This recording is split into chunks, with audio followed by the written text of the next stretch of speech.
Hell yeah, dude. So you're in New York, right? Yes, sir. Hell yeah. Do you work at Full Auto? I do. Yeah. Okay, I thought so.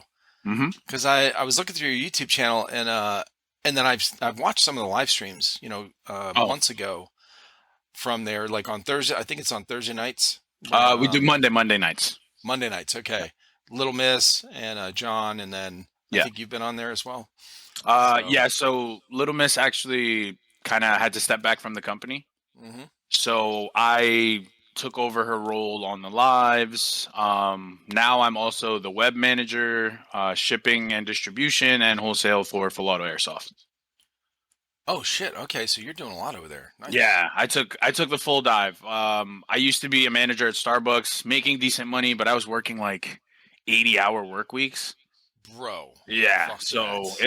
it was tough. Like I was managing more than one store at a time. Like I couldn't handle the workload, especially because I have gout, which Oh, fuck that, bro. exactly a lot of people don't know. And like I would work through the pain, and it's unbearable. But enough painkillers and the right shoes, Yeah. I'm working. So once John kind of told me that there was a position to be filled, I was like, you know what? I love airsoft so much. I might as well kind of just take the full dive. And I did. Yeah. Yeah. Awesome, man. Hell yeah. So I was really um I found you recently, your Instagram, Hmm. and reached out to you, just was it last week? Just I think so. recently. Yeah. Very recent. Yeah. And then at the time I didn't know that you were, Insomnia. Yep. Because That I think is you me. commented, or maybe somebody that I talked to recently told me about you. They said ODB Airsoft, and I looked it up. And and then I didn't realize it was Insomnia, and I was like, oh wait, I think I've had somebody on in the past from Insomnia, um, or maybe it wasn't, but it was somebody that played in New York, Gotcha. New York. I think it was NYI Fajita. I can't remember what team he was on. Yeah, he used to be on the team, but Okay, okay, unfortunately, because of his actions, he got himself kicked off. gotcha. Okay, Yeah. I didn't know. Yeah. Honestly, I was like, Totally fine. I recognized the NYI, Hmm. and yeah, okay, How long gotcha. ago was that, if you don't mind me asking? When he was on? Yeah. Oh God, 7 months, 8 months ago. Yeah, he was still on the team. Yeah. But it's I think it's kind of crazy because it's my team and he didn't even let us know. Like he didn't tell us that he was on the podcast. Oh really? Yeah. So like we couldn't even show support and I don't know. Oh, that's weird. Oh, you Yeah. know what though? That's not that uncommon. The podcast came out this morning. Hmm. Jester Airsoft. They're in Cali, SoCal. They uh they had one of their buddies on. I didn't know. I guess he wasn't part of the team at the time or something like that. But he's friends with them. They talk all the time, and he didn't tell him that he was on the podcast. And then I invited them on, and they were on last week, and they were like, we were talking to, I can't remember who it was, and they were like, they didn't even tell us that they were on the podcast, and I was like, that's so weird.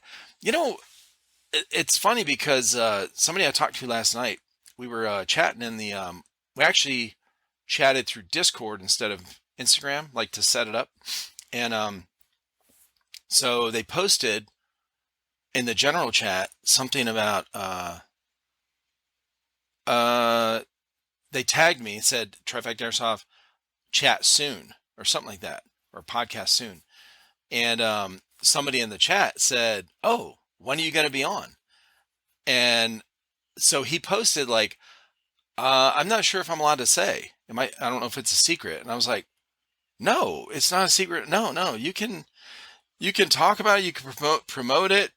Um, but I have a lot of people ask me that, like, when we do the podcast, they'll usually send me a message after and go, "Hey, can I promote this? Like, when's this coming out? I'd like to promote it or whatever."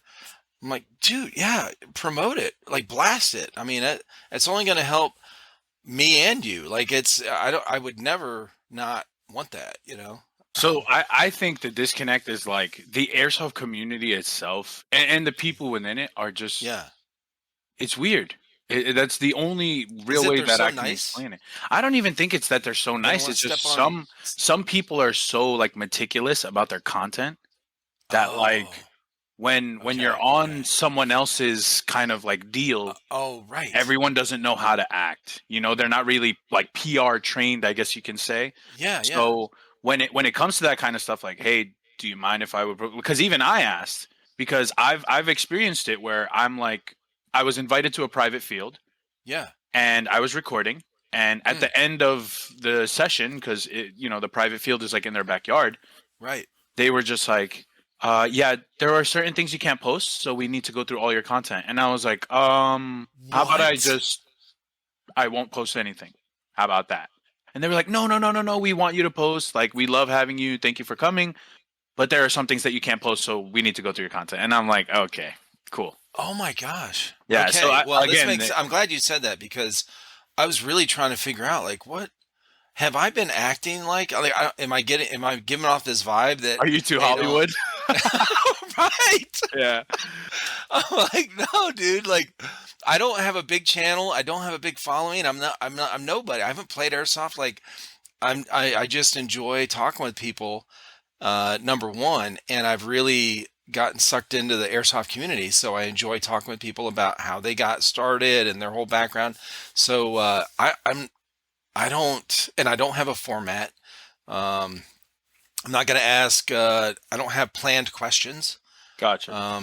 Yeah, it goes like a casual conversation. Like if I showed up at the field over at Full Auto and you never met me before and we start talking, like, Yeah. hey man, where are you from? Oh yeah, I'm from South Carolina. Oh, what are you doing up here? You know, like that would be the conversation. Wherever it goes, that's where it goes. So, and that's how I treat these podcasts, and that's how I treat. Honestly, it's how I treat all the posts that I do on Instagram, like all my social media. I don't give a fuck about how many likes I get. I really don't. I guess so. What you're saying, it makes sense to me now because there's been so many people that asked me in the beginning, like that, especially the ones that have YouTube channels. They're like, hey, what can I not say on here? You know, can I cuss or if it slips out, what do I? And I'm like, no, like really, be yourself. We'll just get out of the way now. Fuck, goddamn shit, motherfucker. Yeah. Okay. Okay. Okay. So now that we've kind of got that out in the open, what I Yeah. would suggest to you is Yeah. just a general rundown to when people jump in. Like for you Got to you. just be Okay. like, hey man, Okay. exactly what you're telling me right now, but just Yeah. simplify it so that Uh-huh. right off the bat people can kind of ease their mind. Because I wouldn't consider myself an influencer. I wouldn't consider myself like famous. None of that. Right, but you work at an airsoft field. I work at an So, airsoft field, so I'm right. very well known in my local community. That's how I would explain whatever the fuck it is that I'm doing here, right? Yeah, yeah. But for some people, it is kind of like that because especially with Okay. YouTubers, some people are family friendly YouTubers, Right, so right. they won't curse. Yeah. But then they would be afraid that on your podcast, if you're very kind of like chill and loose, like you're drinking a beer, but somebody who's a family friendly, YouTuber would be Yeah. like, oh, fuck, he's drinking a beer on the fucking stream. I don't know what the fuck to do. They start freaking out because Right. they forget that, like, at the end of the day, we're just people. We're Right. just talking about, a subject that we're all interested in. Mm-hmm. But for everyone else, it's like, oh, the fame, the fortune, like I have my reputation, my brand. And it's like, well, that, it kind of speaks more volumes about how real you're being Right. than the actual community itself. I gotcha. Yeah. Okay. Well, that makes a lot more sense now. I wasn't really used to that. I was honestly every time somebody would ask me, like, I'm going, what?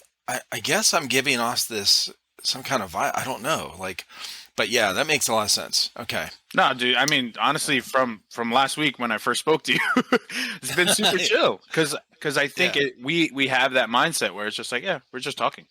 Right. You know? Yeah. That's what I like, man. I really can't do a formatted way or God, if I had to watch what I say, Jesus, Yeah. I wouldn't even have gotten this far. Okay, like, bro, no. Yeah. But yeah, okay, cool. So so go over. your what does ODB stand for? I was trying to like figure out in my head like different, things for an acronym. Yeah, And so how did you get it? Yeah.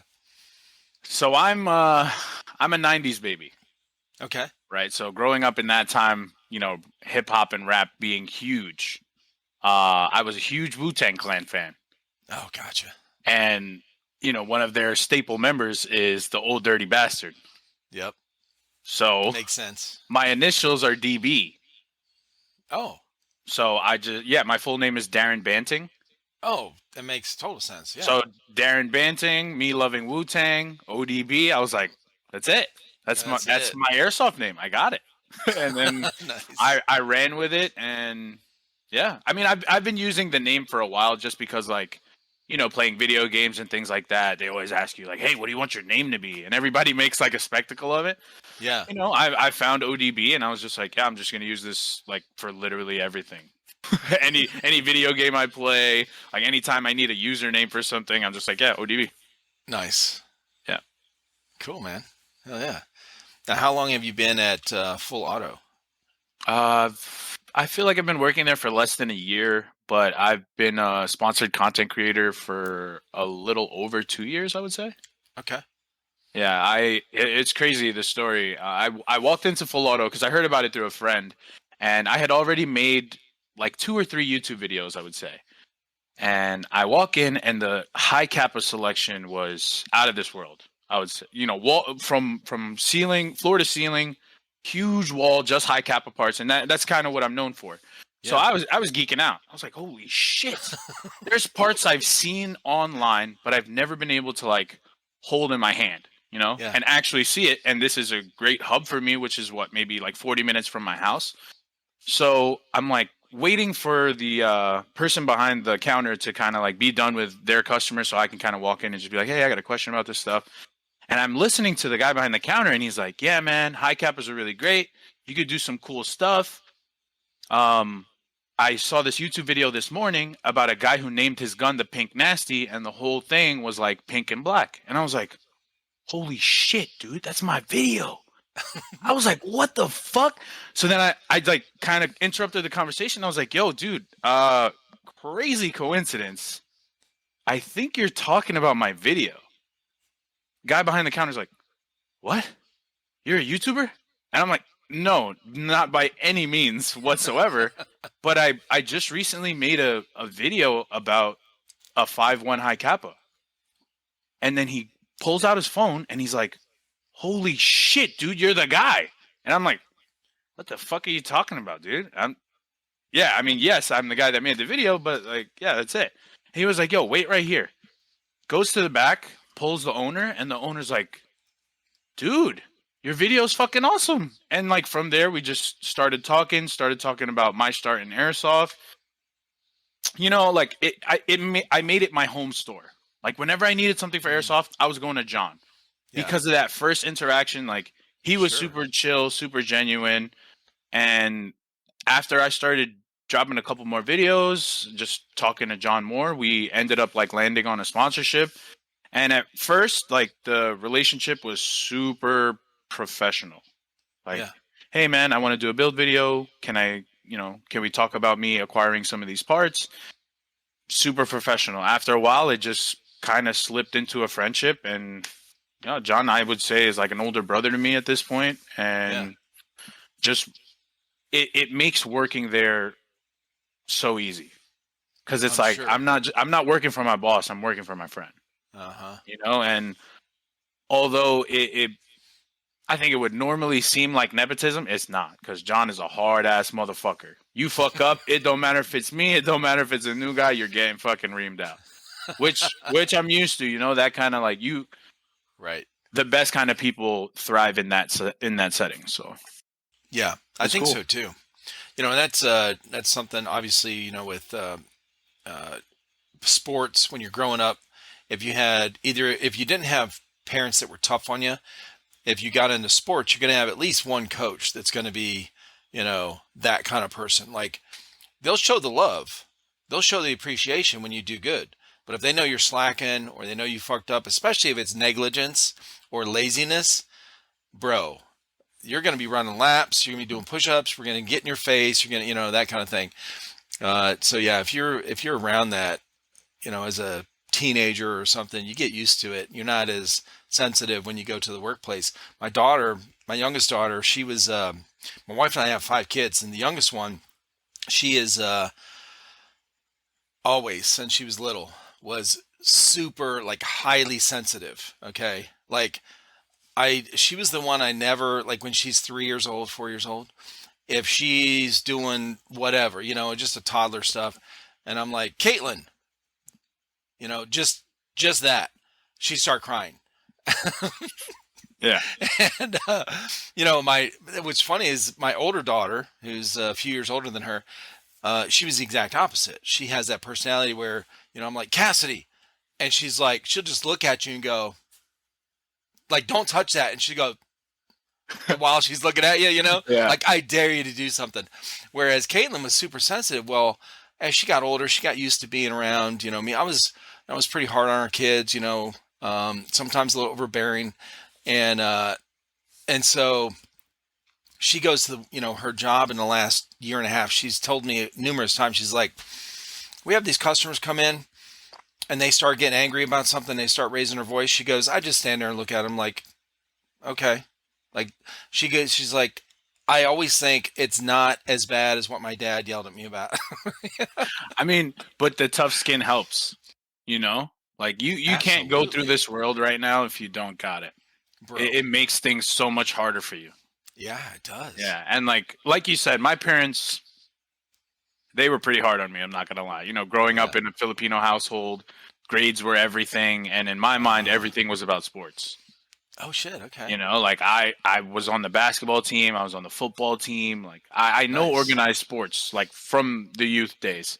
Right. And my mom was always like, why do you care so much about that when you're failing in math? And I'm like, I have a B. Shit. I have a B in math. And my mom's telling me I'm failing. See, that's the kind of stuff I want. Oh, shit. Okay. Yeah.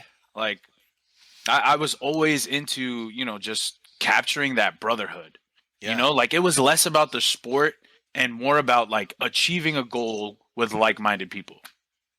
So naturally sports was just like, yeah, hell yeah.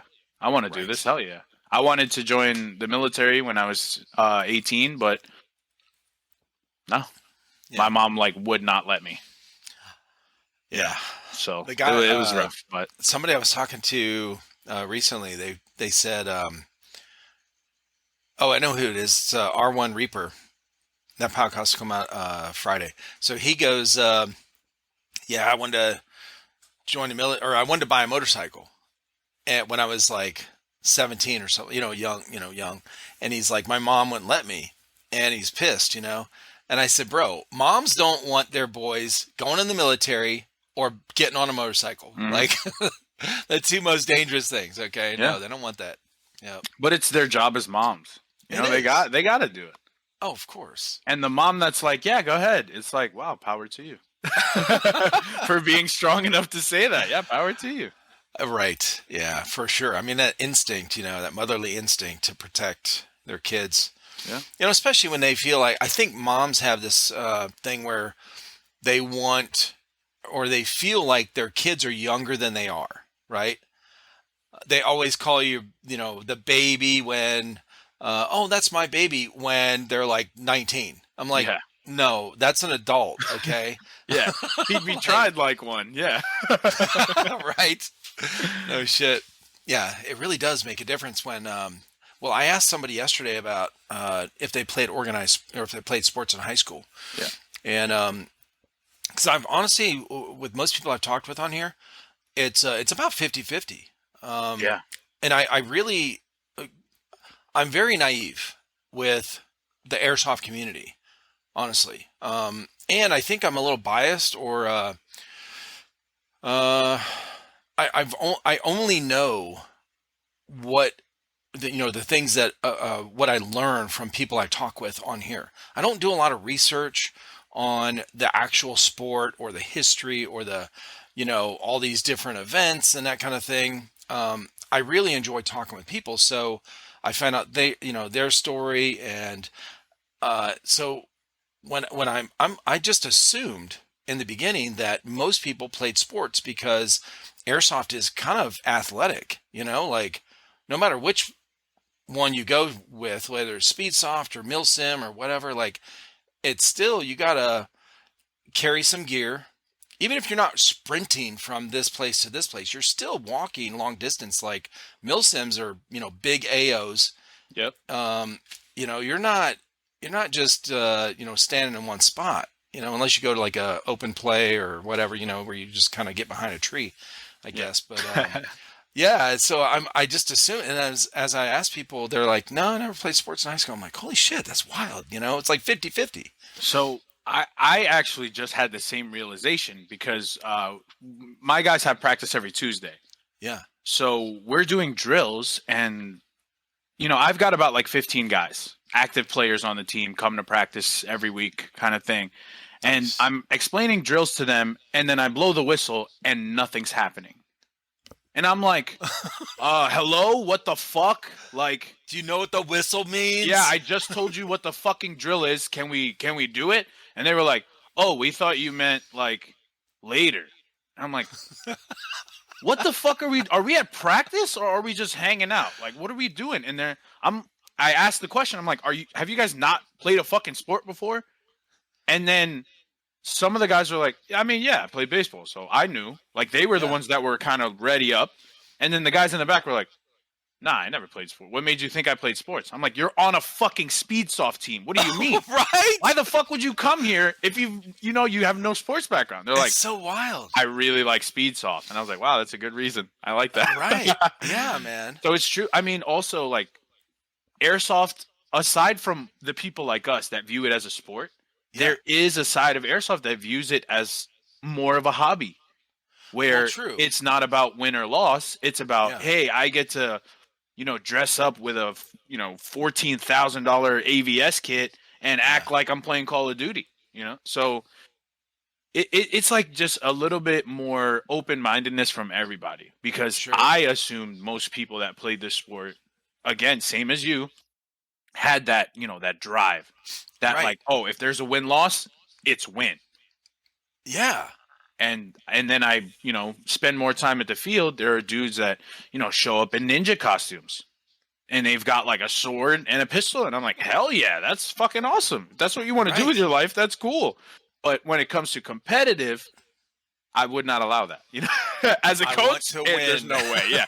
No way I need that on the field right now. No. So That it's so funny you said that because that is something of a kind of an epiphany. Really just slapped me in the face like 2 weeks ago. I was talking with somebody and I was talking about this thing and I said, they said, well, we don't want to introduce like too much competition or competitive whatever into our game types or whatever because it kind of promotes cheating, And I was like, I guess I'd never thought of it that way, and because my background, I played paintball, and we didn't have the no call your hit thing. Like it was a non-issue. You know what I mean? Like everyone called their hit because everyone saw it. Mhm. So it was with the airsoft thing with that. He's like, if we could monitor more, or if people couldn't cheat as easily, then I think the competitive part would be more. It'd probably be better for some people. He goes, but it's not. We just don't want to have too much competitive. I said, that's weird you said that because I've heard people in the past say, like they go to a milsim or whatever, and this is a big commitment. They're spending fucking hundreds of dollars on going to a milsim, traveling out of state, taking time off of work, doing all this huge commitment, and then they go, yeah, I don't care who wins or loses. I just, I'm like, I can't relate to that because I've always been competitive, and I'm not saying I was great in sports or nothing. Growing up, I was on sports teams. If I was on second string in football, I'd fucking be pissed. I would want to work towards getting to first string, or baseball or whatever. Like that was just, and it wasn't my parents. My parents really didn't care, honestly, whether I played or not. So it was, so it's really hard for me to relate. And then when he said that, I was like, yeah, I can definitely understand the cheating thing because you can't really monitor and there's lot of there's way more younger kids getting into it, where it's not as, I mean, it's not like they're on a team, a organized team, like where their coach yells at them, like in high school football or baseball or whatever it is, that kind of thing. So I just had this realization that, holy shit, yeah, I guess a lot of people that play, they really do like, they enjoy the playing, but they enjoy all the other stuff just as much. So it's not just about the game and whether I won or lost. It's this whole other thing, which is, we call the community, right? Like that whole hangout stuff, and we're accepted, and no matter what background you're at, we have this one common thing with airsoft. So it makes a lot more sense to me now. But it really was Eye-opening idea. right? It really was. Yeah. Yeah, for sure. Yeah, I mean, I just recently, so I've been an indoor player since, the start of my airsoft career. Okay. And in my head, I was like, you know what? I'm never playing outdoors. Yeah. It doesn't make sense to me, dude. Like, I want to play because of the action. The reason I built a fully loaded high kappa pistol was because when I'm out there, I want to make sure I can perform. Yeah. And then I went outside and I'm with the group of people that invited me, and I'm like, all right, yo, what's the game plan? Like, what are we doing? And they're like, oh, I mean, like, we're just probably gonna walk up to that building, like, hang out, just defend. And I was like, and everybody's cool with that. And they're like, yeah, that's what we do, like, when we come here. And I'm like, cool. My posture got more loose. Like, I was chill. I'm like, all right, if we're chilling, I'm chilling. And Right. it honestly turned out to be a great experience. Like, and I'm telling you, I swore to myself I would never play outside. But like walking to, your destination in a big open field, hanging out with your friends, and then the shit happens, like Right. it's different.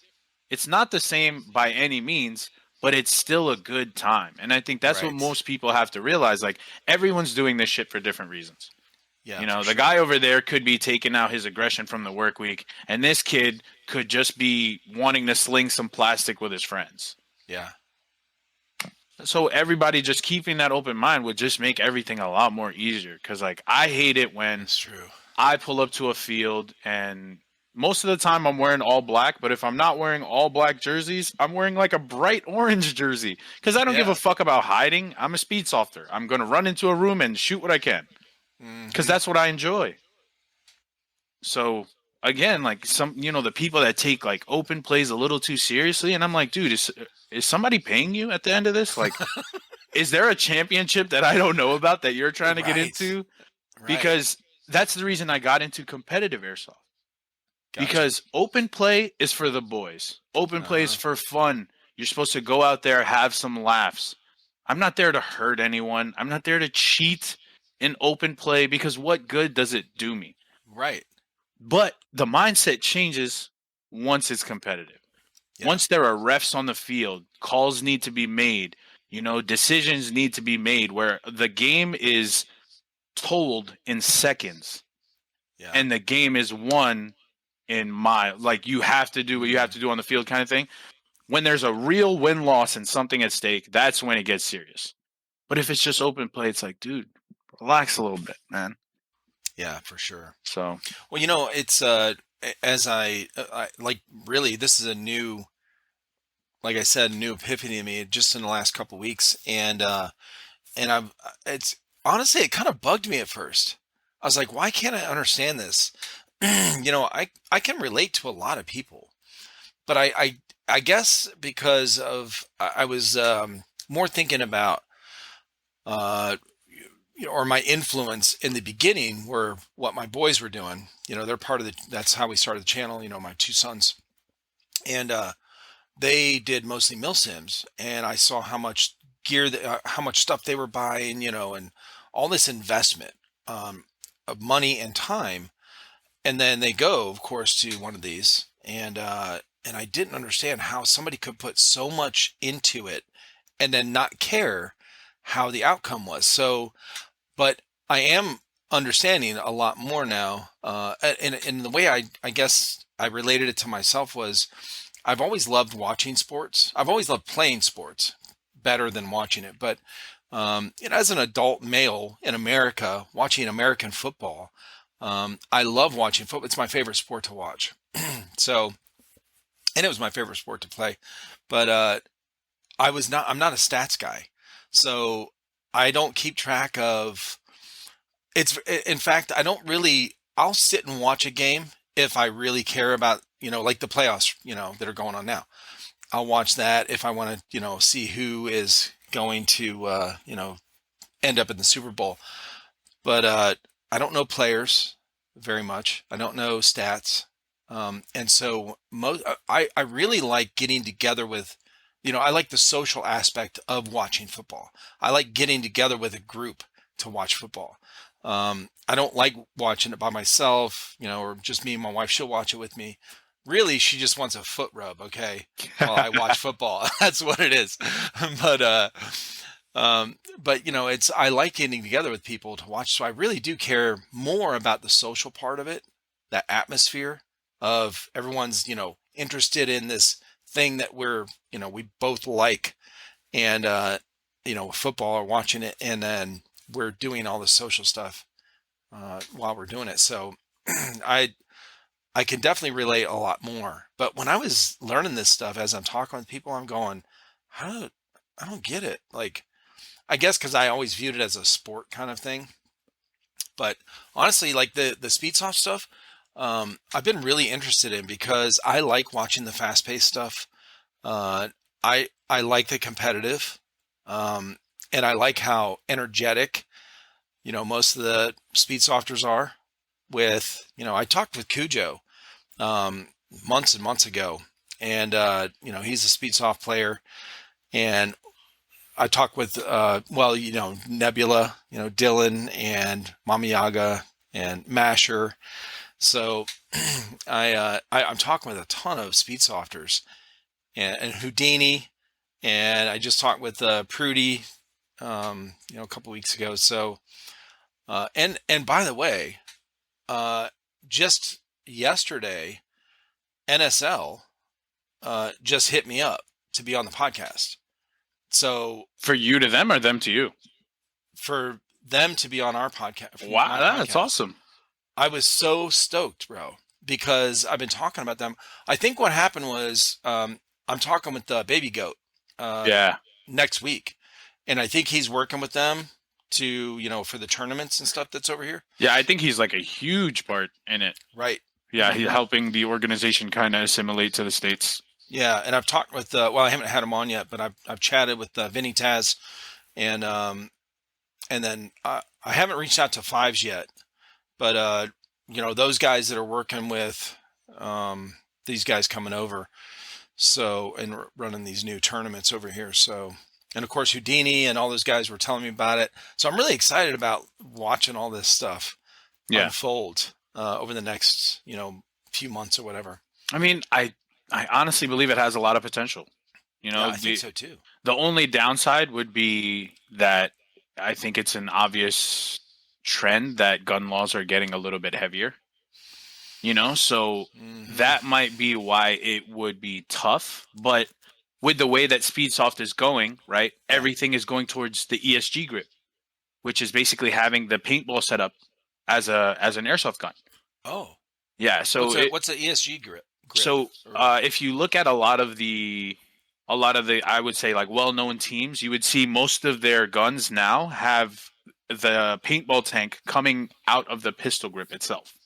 Oh yeah. So basically, what it does is, allows you to have an HPA system without running a line and tank on your back. So instead of you carrying it all over, you're carrying it in the one simple setup. And I think that is the future of the competitive side of the sport, because the more we get away from the real steel kind of fashion, the more the sport can grow in the public eye. Because it is unfortunate to view that, just the way people view guns. Right. It's unfortunate because there are some people that it's just two sides of the spectrum. You know what I mean? Some people are just completely against it. Oh my God, it promotes violence, all that good stuff. And then the other side is like, well, I mean, guns are cool. Yeah. I don't want to speak too much on any side, but the gist of it. So with the way that the Speedsoft trend is going, like I think it has a lot of potential because again, if we get away from that real steel and we just focus on the game being played, Right. not the game we're looking at, but the game we're watching, Yeah. it has a lot of potential to grow.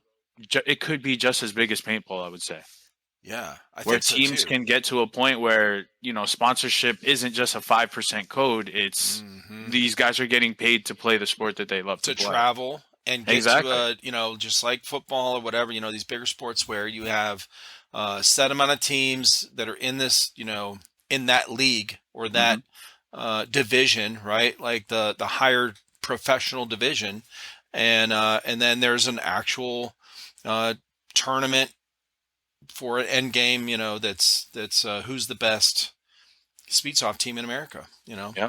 It's because I'll tell you right now, as the coach of a team, taking care of all these guys, hearing about an event, and then planning travel. Who's staying with who's riding with who, what are we doing about food, doing all that on your own dime. Like Yeah. the people that are doing it now, I can honestly say are the forefront of what we're doing here. Hmm. Because we're not getting paid to do this by any Mm-mm. means. Like we're putting in our time and efforts into the thing that we love.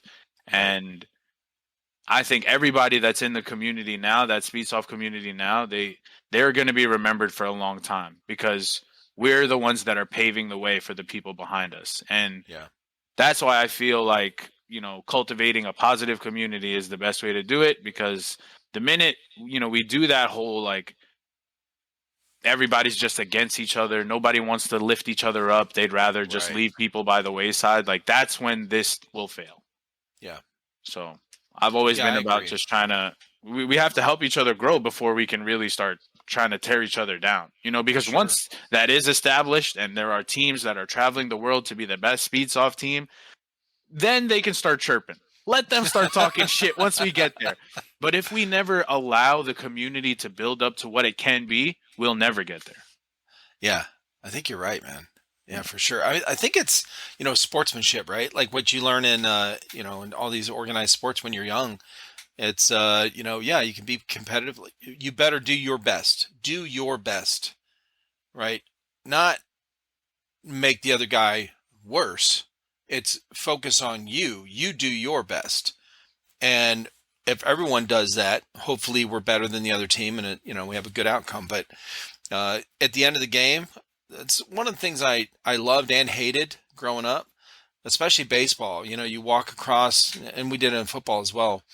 Um, you walk across the field and Hands out. Yeah. slap hands, bro. Like Yep. the whole team and the coaches, and you're fucking pissed, Yeah, I hated that shit. sometimes. I hated that shit, man. Because you do it at the end of the game, right? Yeah. So you're looking at the guy that just either did you wrong or Yes. fucking was cheating, whatever the case is. But Uh-huh. you know about that guy more than most people because you've seen what he Yeah. did on the field. And then You they're know? smirking at you while they're. Yeah, because they know what they did, little son of a bitch. Yeah, they know. Yeah, it is. But it really does make you kind of step back and go, you know what? This is just a game. Okay, whatever. All right, we lost.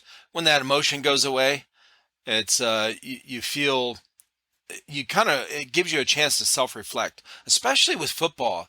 Baseball we didn't really watch film, but football we watch film. Friday mornings we'd go to the weight room and we had an old little tiny TV and we'd sit down there and this is 1985, and Gotcha. we're watching this, the VHS or the 8 millimeter, and it's, hey, see that, and they pause it, and the screen's all blurry and shaking when they pause it, right? Yeah, And they're like, hey, see what you did right here, Scalf? All right, you fucked up, okay? Uh, so and you get this self-reflection almost, you get to see kind of what YouTube editors do now, YouTube creators do now, where if you're editing your own videos, you kind of, it's that self-reflect. It's almost like the coach going, hey, you could do better. See how you film this? Oh, damn. I could have made the audio better, whatever. But yeah, we had that kind of thing after. So the motion's gone. You have this, and so I think over time it builds this attitude and maturity of sportsmanship that you carry with you in the next game. You're like, okay, I don't want to be this asshole. Because there are some times where I look back, or when I did look back, I don't remember those now as much as I did. But, those games where I did some shitty things to people because, on the field, because I was just towards the end of the game, you're getting pissed and you're trying to, like you just want to win. So you correct that behavior because of this process. But if you never had that, if you never had this, the coaches and the team environment and the people getting together and going, hey, see what you did here, you could do better. Hey, I want you to do better. Well, this guy was doing, I don't care. When your coach says that to you, Yeah. I don't care what he did. I care what you did. Mm-hmm. If you have good coaches like that, it really helps develop this a good sportsmanship attitude. And I think a lot of guys that get into airsoft, I think they're learning that through playing airsoft. But ones that are fairly new into it, they don't have that coming in, and so it's real easy for them to go, kind of do the cheating or the that kind of bad attitude kind of shit or whatever. Yeah, which honestly fucking sucks. Mm-hmm. Just from a competitive standpoint, and me being a coach, and also just not wanting to breed that kind of hatred. Yeah. The problem is sometimes the refs don't make the calls that need to be made. Sure. But everyone in the arena sees what happened. Like it's just like football or basketball, any sport in general, where they have to announce the calls that are being made. Mm-hmm. Imagine the opposite, that the entire stadium is watching this sport happen and the refs just aren't making the calls. Oh. We go on Twitter right now and endless people are talking about the call that wasn't made. Yeah. That's kind of the state of the competitive community right now. Right. Because everyone knows there are certain guys that unfortunately do not call their hits, but they're a part of top-notch organizations. You know what I mean? So it gets a little hairy. Because, I'm not going to be the guy that calls out people like that. That's not my job. Yeah. My job is to take care of the people that want to get into this and my boys that are playing the sport. Just recently, we had a scrimmage against East Coast Energy up at Extreme Airsoft. We drove 2.5 hours to scrimmage them because I know one of the captains. His name's Hollywood. Great dude. We wanted to teams get tired playing themselves. Sure. Because I've got 15 guys, so of course the rotation happens. They're just playing each other. And I have set lineups, so it's the same 5-on-5 against the other 5, against the other 5. So going up to play with them was like a blessing in disguise. And I got on the field to ref. Like, I was coaching my guys, and they knew what I expected, so I wasn't worried about having to coach them during the scrimmage. I'm like, listen, we've been practicing for how long? You know what I expect? Get it done. And then I put my mask on, and I sat on the sideline to ref. And I was pulling my guys. I was pulling my guys off the field if I saw them fuck up. Right. My guys are coming off the wall. One of them's a little too early. As soon as he got to his barrier, get out. Too early off the wall. Sideline. Oh, shit. Because that's what a ref should be doing. Right. That is the honest job of a ref. And I was not going to let my boys make mistakes and them think it was okay. Mm-hmm. So one of my guys actually peeked out for a shot. The other player hit him, but it hit him in the paintball tank. And I told you how the new grips are. Oh, yeah. He had the paintball tank on it with the rubber grip on it. Okay. And he got hit there by one shot. No way he was going to feel it. Honest mistake. And he went back into his cover. He peeked out, got shot, went back into his cover, and was about to start playing again. I ran over. I'm like, hey, man, you got hit. And he's like, no way. I didn't feel anything. I swear to God. And I'm like, you got hit on the tank. There was no way you could have felt it. I'm not upset with you. I just need you to get off the field.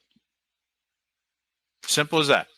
So in those competitions or that kind of game type or whatever, gun hits count?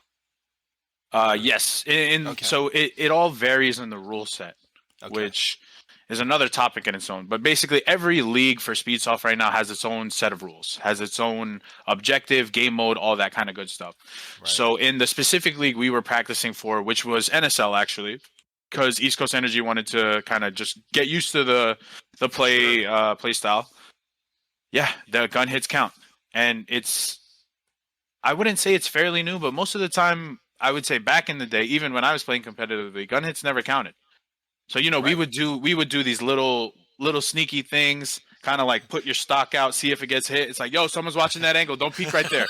Things like that. Oh, But that's awesome. Yeah. now that gun hits count, it's like, okay, strategy's got to switch. Oh, yeah. Don't peek your fucking gun out to see if someone hits it, because if they hit it and the ref sees it, you're out. Yeah. So it's interesting to see the changes that they make. What I'm more excited for is for one league to kind of push through so that everybody could just get used to one thing. But Yeah. until that day comes, I mean, if you're a competitive team, a rule set shouldn't stop you from doing your job. Yeah, for sure.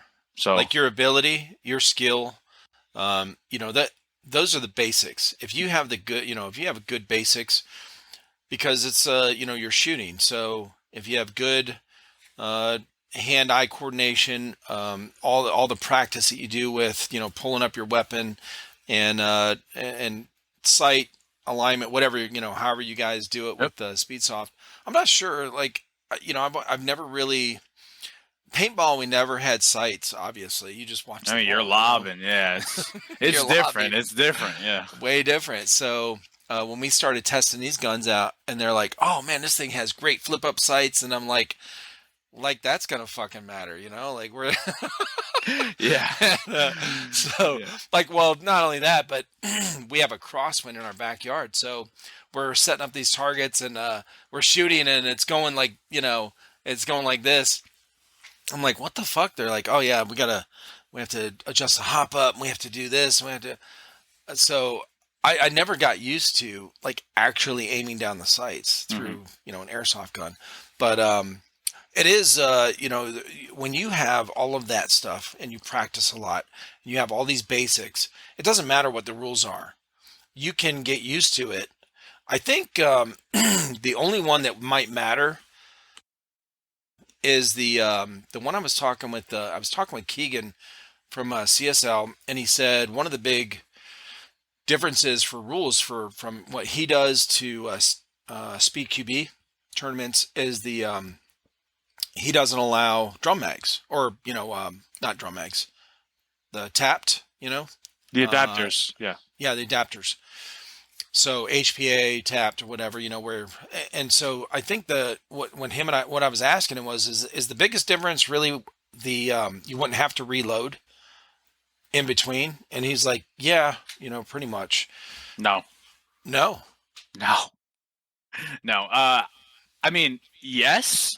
Well, yeah. I mean, he did say about the green gas is, Yeah, I think that's the main reason, Right, really, because I mean, don't get me wrong, that is a big reason, but for me as a competitive player, I don't care that I have to reload, because that's Right. an inevitability. But the difference in consistency between Yeah. high pressure air and green gas is insane. So if you're Right. shooting a green gas mag and you're shooting it consistently for all 30 shots, the last 20 are not going where you need them to go. No. Not even close to No, what it I am should experienced with that for Yeah. sure. These So- fucking green gas pistols, yeah, They're tough. They're tough. Yeah, You have to right. shoot in 2 to 3 round bursts. You have to kind of give it a second before your next engagement. yeah, But again, a lot of people aren't taught that. yeah, So, but with high pressure air, you can have a high kappa AAPO1 and lane the lights out, and it's just a laser, because Right. that consistent pressure shot to shot is almost exactly the same. right. So in a competitive setting, of course, that is what you need to go to. That would be For what's sure. necessary to perform at that kind of level. I agree. Yeah. Definitely agree with that. It's more of the if two people are playing and the rules change, where somebody's used to having, like, if they're able to have HPA for consistency, but they're limited to uh, whatever a pistol round holds, or a pistol mag holds, like 21 rounds or something, Hmm. where they have to, they're forced to reload. If they're not used to that because they're used to running an M4 mag with 250 rounds, then I think that might make a difference between people that are used to playing with shorter mags that they have to reload because Hmm. they're thinking, it's in their thought process as far as the practice, right? Um, and then this other person never reloads, so they never practice the reload and Yeah, how it's true. fast, pulling mags and shit like that. That that could be the only thing I could think would be a variable that would be that could kind of be a game changer if the whole team on either side, like you go in and you're used to playing for years with 250 round mags on your Hmm. pistol and you never reload. And this is how you practice, this is how you play. Now all of a sudden this new rule and you're like, what the fuck? I can only have 21 rounds. So that might make a difference as far as outcome for skill based stuff. But yeah, most everything else, if you have the basics of running to this barricade, peeking, your skills in peeking here, that kind of thing. Sight alignment, like the way you hold your pistol and when you shoot, it's Yeah. not all crazy and shit. That Hmm. kind of stuff comes with practice. Yeah, once you have the basics down, it doesn't matter really what the rules are. You can go play anywhere and still be good, right? Yeah. You know, Because I mean, when it comes down to it, the skills stay the same. You still need the right? same exact skill set. It's just the objective that changes. Yeah, So, if you think about it in terms of like video games, if you switch the game mode, you're still playing the same game. right. That's all it is. It's just a Yeah. change in what needs to get done. At the end of the day, you push a button, it's still going to do the same thing it did in that last game mode. That's a So, good point. You know what it yeah. is like outdoor play or open play or whatever is like normal play on Battlefield or something like that or Rainbow Six. And then you go to did you ever play Rainbow Six? Yes. Um, Vegas? Very, very vaguely, yes. Yeah, yeah. So there was this thing on there. It was one of the first or Halo had it as well. But Terrorist Hunt was like the most real. It was like realistic mode, Yeah. right? And one shot, you're dead. Like you don't even know where you got shot from. It's Hmm. just you peek, dead.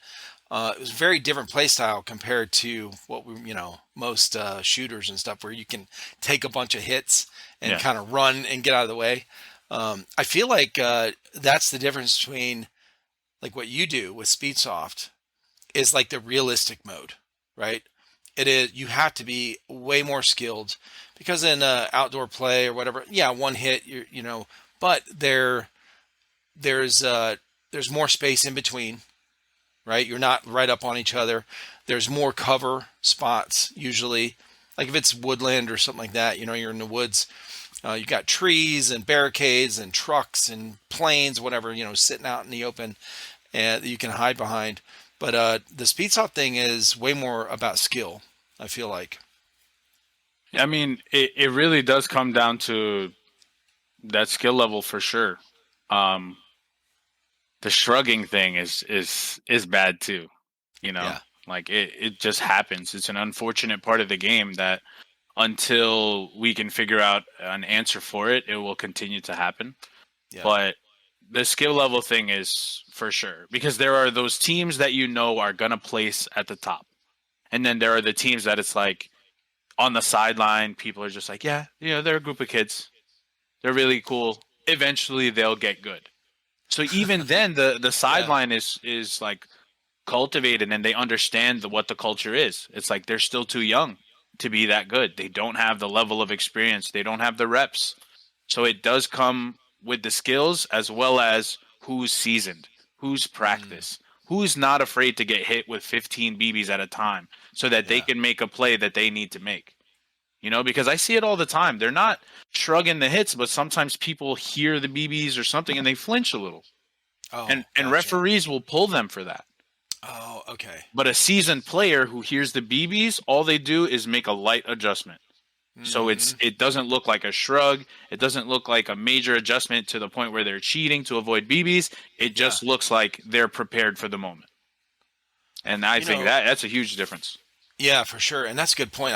I was talking with this team out in California called Shogun, and they one of the guys on there said we were talking about this, shrugging hits or whatever, and I made a comment about like if you flinch, you're probably hit, that kind of thing, because that's what we had in paintball, because it's pretty obvious or whatever. But he's like, well, not always, and that's exactly what he said. He goes, there's a lot of times where if I hear BBs flying by or whatever, or hitting something that's close to me, I'll duck back in. It might look to them like I got Like you got hit, hit. yeah. Hmm.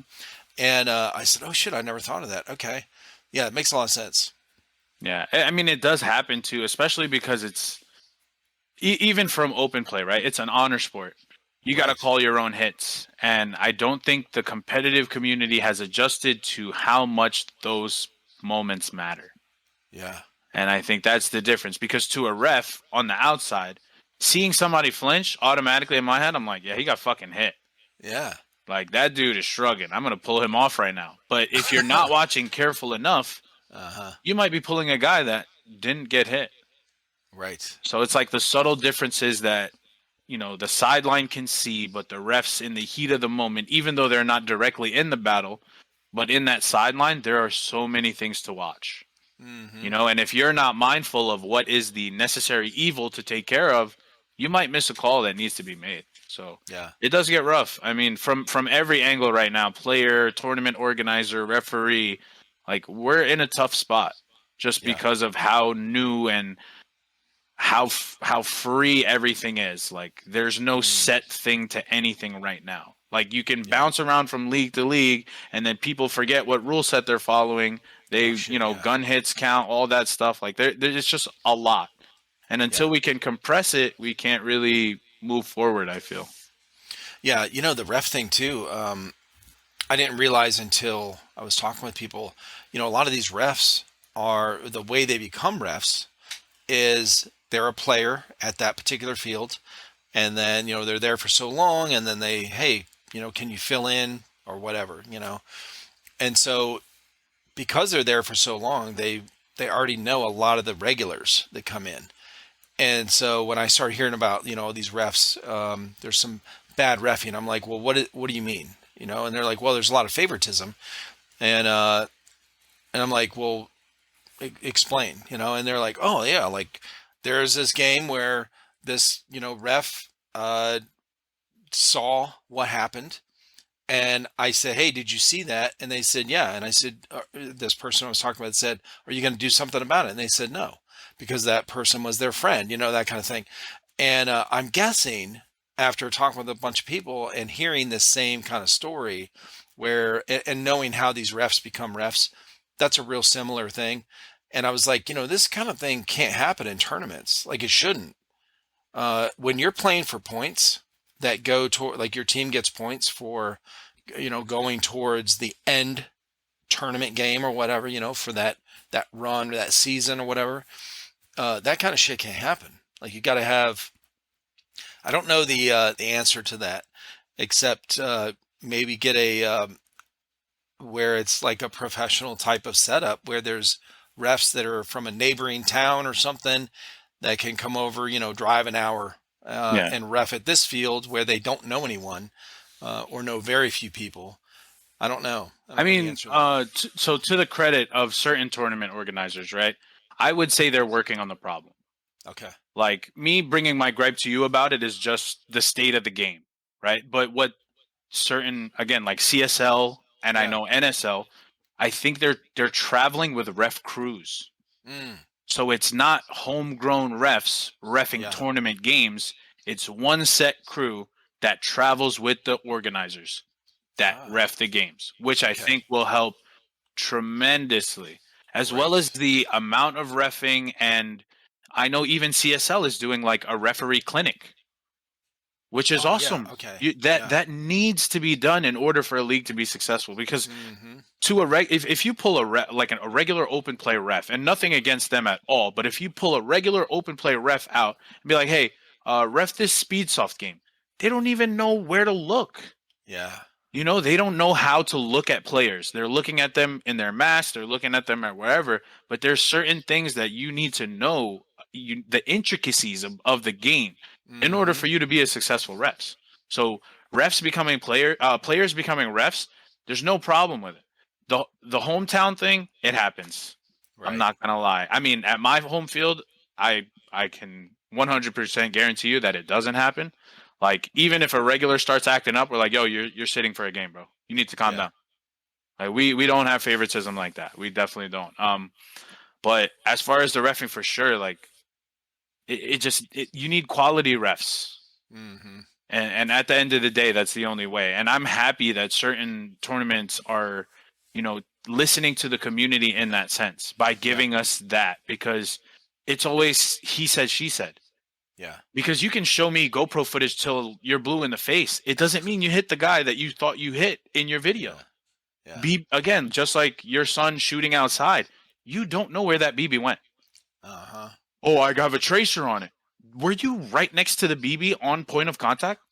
Absolutely not. And your eyes are not as good as anyone else's here. We're all the same at this point.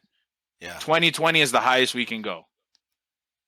There's a disconnect. Well, there's a huge disconnect. I'm just glad they're feeling masks on. Yeah. Well, no, that's a good thing. Yeah, I forgot about what Keegan was talking about with that. Yeah, but the reffing, where he's giving classes or teaching, that kind of thing. He's doing the right thing, man. That's good. He is a huge cultivator in the game, especially for me being on the East Coast. Like, when I first started playing Airsoft, I was wondering, I was like, how the hell do people know about these leagues and stuff? I want to get into this. And CSL was the closest to home. And I was like, yo, let's check it out. I finally got on a team. I'm like, yo, let's finally roll out. Like, this team's never competed before, but we call ourselves a team. Like, let's do something about it. Yeah. And then I found Keegan, and it's like, holy shit, there's a whole community right here that all we have to do is take the step and be a part of it.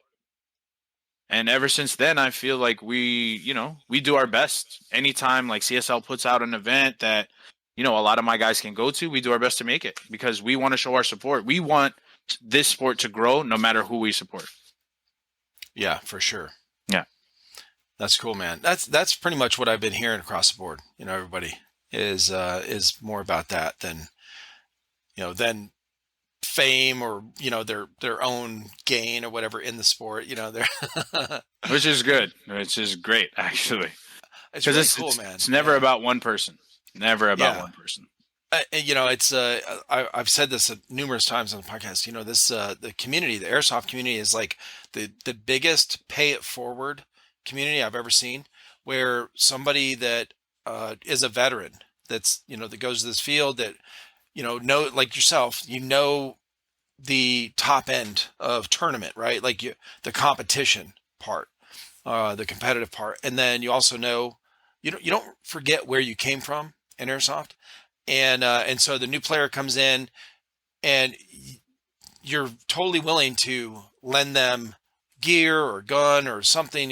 Most people I've talked with is like, yeah, I have an extra gun over here, you can run this, or hey, I'm done playing for today. Here, you use my Crytek P90. Yeah, it's that happens so much. It's wild. I think it's sort of like an unspoken trauma bond, because getting into airsoft is so daunting.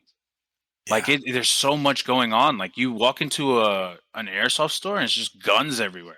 Yeah. And even to people who are like into real steel, it's still like, holy shit, there's a lot going on right now. Like, where do I start? Right. So it's always tough. And I feel like the veterans who truly love the game and like the OGs, like they know what needs to happen in order for the sport to grow. And that's to cultivate the youth and the newcomers. Because if we don't take care of them, then we're all we got. Yeah. And that's never what it should be, especially if we really, truly want it to grow. Yeah.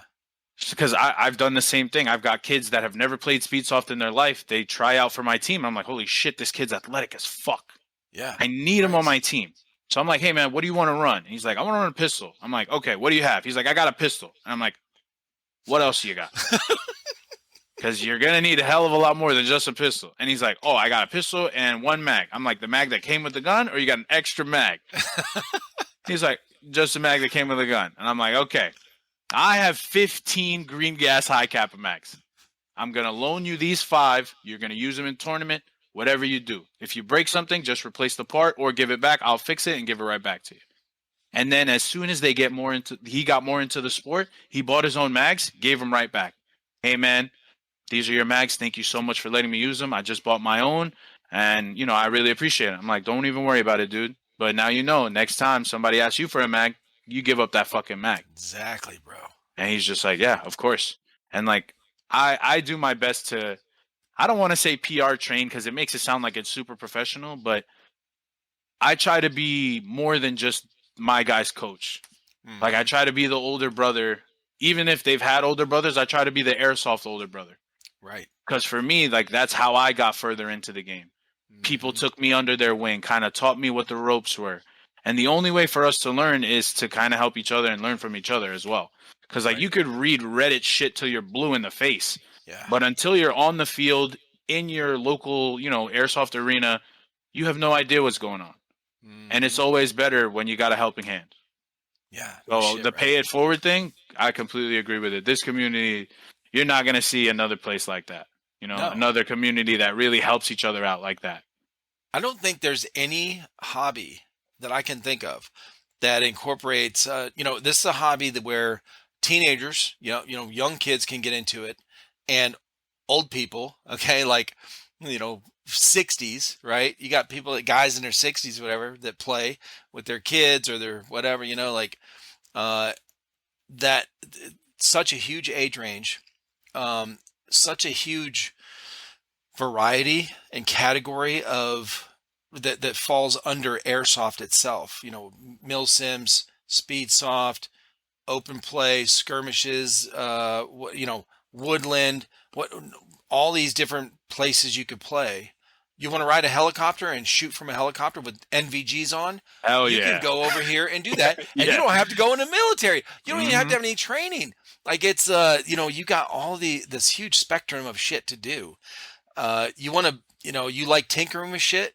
You want to buy a high kappa and upgrade it yourself. You want to learn all this stuff because that's what, you want to do with your time, and it gives you focus and purpose and all that shit. And you can buy parts at a time. You don't have to drop $2,000 all at once. You can buy this piece here, this piece here. So it caters to just about everyone on the planet. And if you want to be really physical, running and gunning, you want to be really fast, go ahead. You want to hang back and just chill behind a tree and go ahead, snipe with a DMR. You can. There's a place for everyone in this sport. It's the most, because if you think about hobbies, when you get out of high school, right?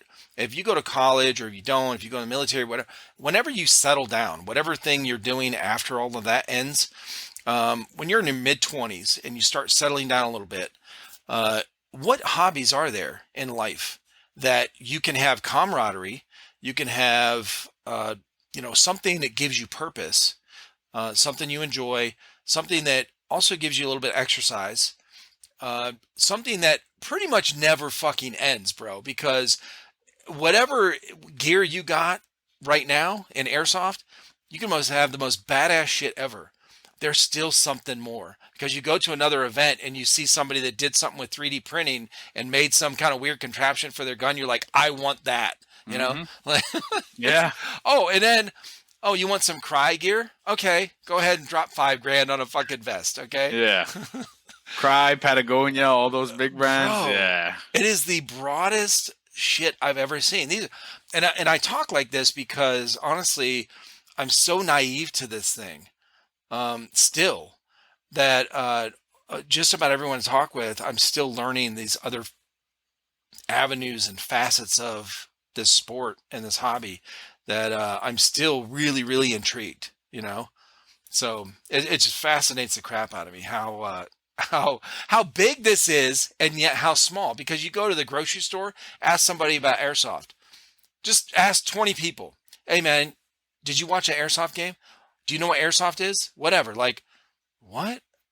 They're going to be like, what the fuck are you talking about? Yeah, no. Unless you're across the street from the arena, it's not gonna happen. Right. It's Yeah. so wild, bro. It blows my mind. Yeah. So I'm kind of in the same boat, man, because I only started playing about like 2.5 years ago, like right Oh before the start shit. of COVID. So I was always big into the Speedsoft thing. Like, that's what my YouTube search was filled with, just Yeah. Speedsoft stuff. And then I really kind of just get into the community. I could start going to open plays more, find out about full auto, and then I make new friends and I see what they're into. And I'm like, holy shit, that has nothing to do with Speedsoft. Like, this dude just loves building guns. Yeah. This dude just loves building kits. This dude just loves coming to open place, teching his gun, and playing one game. You know what I mean? Yeah. There's so many different people, and that's the one thing I love because it takes life in a smaller scale. Like the way that we treat airsoft is the way that we should treat life. And when we're there and we're in it with all these people, it's like it's always nothing but love. Yeah. And that is the one thing I would say, because going back to the paying it forward and just how people get into the sport, it's like it builds that certain camaraderie that, again, we're looking for after high school sports. Right. If you didn't join the military, how can you get that? And the answer is sports. Like, for me, that's the perfect way to get all of those things that you listed. There's nothing else. Right. And I did like when I was like still really big into going to church and things like that, like they had church leagues. And I was like, Oh all right, really? cool. Nice. I'll play basketball with a bunch of dudes from church. Why not? Like Right. church brought us together as well as basketball, more things in common. Boom. Like let's do it. Mm-hmm. So then for me, I kind of like weaned off from going to church. That was more like my parents' thing. And then I'm like 27, 28 years old. Like, what the hell can I do for some exercise that's not boring as fuck? Like, I don't want to get on a treadmill, man. It's mind numbing. It And really then is. my friend, like during COVID, just comes up to me. He's like, "Hey, man, have you ever heard of airsoft?" And I'm like, "What the fuck is that?" Yeah. I got into it, and I'm like, "Holy shit, dude! You can run around with guns and just like tag your friends with little BBs? Hell yeah, let's do it." So the thing that just brings us together is really it's just created something so beautiful that I'm glad to be a part of. Yeah. 100%, bro. Me too. Me too. And even though I haven't played, I'm still, knee deep into this community, and it's a huge part of my life right now. So it's been really cool. It's been a really cool journey, honestly, finding out. And I still love being in this. I like being naive a little bit to some of these things because um, I like being inspired. I like being surprised, and so when I'm talking with people, I love finding out these new things. And I'm not afraid to ask questions. I don't care if somebody knows that I don't know something. I don't give a shit. I'm Yeah. like, what is that? And, um, so it's been really a cool journey to find out all this cool shit about these different parts of airsoft in the sport. So oh yeah, I mean, it's good. It keeps everything fresh, and like to keep that open mind is where the game needs to get back to. yeah. Like everybody's always like, "Oh, it's Milsim versus Speedsoft." It's like, no, dude, it's fucking airsoft. That was No. really foreign to me. I could not, because I'm on the outside looking in. I didn't have this that narrow mindedness. I couldn't understand why there was this divide between Speedsoft and Milsim. And I'm going to tell you right now, the guys I've talked with in the UK, they're like, bro, it is. They're at each other's throats. Yeah, it's bad over there. I've Like it's heard it really as bad. well. Yeah. And I was like, no way. Like I didn't believe. I was like, no, what? Why? They're like, man, we just do not like the Speedy Boys, that kind of shit. And I was like, that's so. I just couldn't understand it. But yeah, it's. I think I have a different perspective because I'm on the outside, and I probably wouldn't have. I was really just exposed to the Milsim stuff because that's what my boys played, and that's kind of stuff they had on a GoPro that I was editing. But when I started the podcast, that's really when I started talking with people and learning all these things about the different areas. No, I heard of Speedsoft, but I didn't know too much about it. And now with all these tournaments and tournament play and NSL and CSL and Speed QB, and I remember I was talking with Doc, and he said, I kept saying, so do you mostly play speed QB? And he's like, and I had said it a few times during a conversation. He's like, well, I play speed soft. There's speed QB tournaments. I was like, well, what? I didn't know. Yeah. So I learned while we were talking. So I had to force myself later on because I was in this habit of saying speed QB. I thought that was the style of play. I Yeah. didn't know that there was, an actual, Roy or whatever runs that group that is called that, and they host tournaments and stuff. So yeah, it's been a pretty cool journey learning all that shit for sure. I mean, and I feel like that's the best part. There's so many facets to learn. Yeah. It's never ending. Because I could talk about speed soft till I'm blue in the face, and then another guy comes in the conversation. He's like, "Yo, you ever been to MSW?" And I'm like, "No, what the fuck is that?" Yeah. What is that? MSW is Milsom Yeah. West. It's like I mean, Oh, again, Milsom West. yeah, I don't know too much about it, but it's like one of the biggest Milsom events that goes Right. on throughout the year or whatnot.